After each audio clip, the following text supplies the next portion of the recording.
About that time, King Herod cruelly attacked some who belonged to the church, and he killed James, John's brother, with the sword.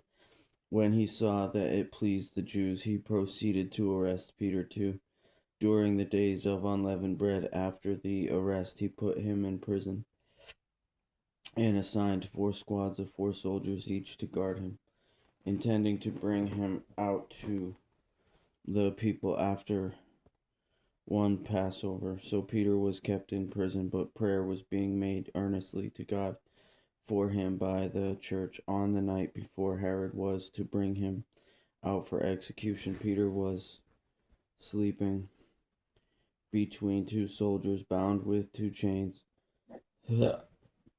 while the sentries in front of the door guarded the prison. Suddenly an angel of the Lord appeared, and a light shone in the cell. Striking Peter on the side, he woke him up and said, "Quick, get up." Then the chains fell off his wrists.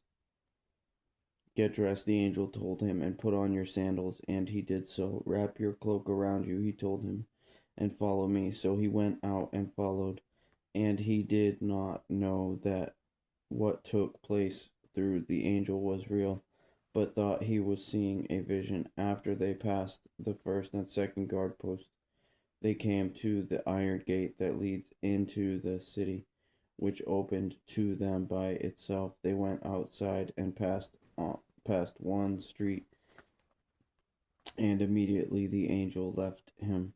Then Peter came to himself and said, "Now I know for certain that the Lord has sent his angel and rescued me from Herod's grasp and from all that the Jewish people expected."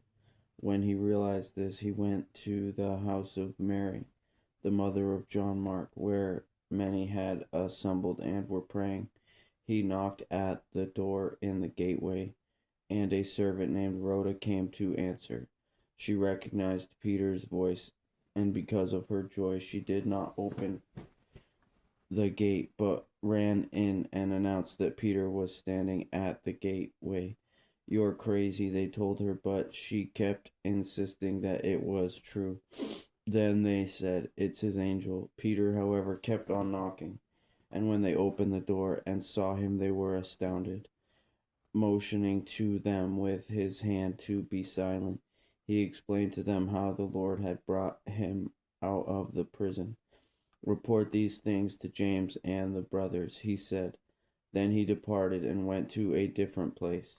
At daylight there was a great commotion among the soldiers as to what could have become of Peter. After Herod had searched and did not find him, he interrogated the guards and ordered their execution.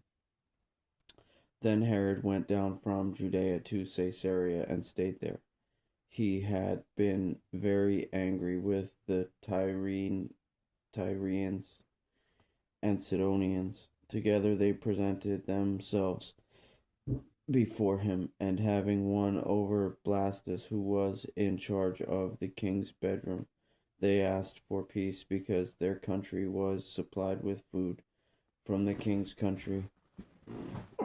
So on an appointed day, dressed in royal robes and seated on the throne, Herod delivered a public address to them. The populace began to shout, "It's the voice of a god and not of a man." At once an angel of the Lord struck him because he did not give the glory to God, and he became infected with worms and died. Then God's message flourished and multiplied, and Barnabas and Saul returned to Jerusalem after they had completed their relief mission, on which they took John Mark.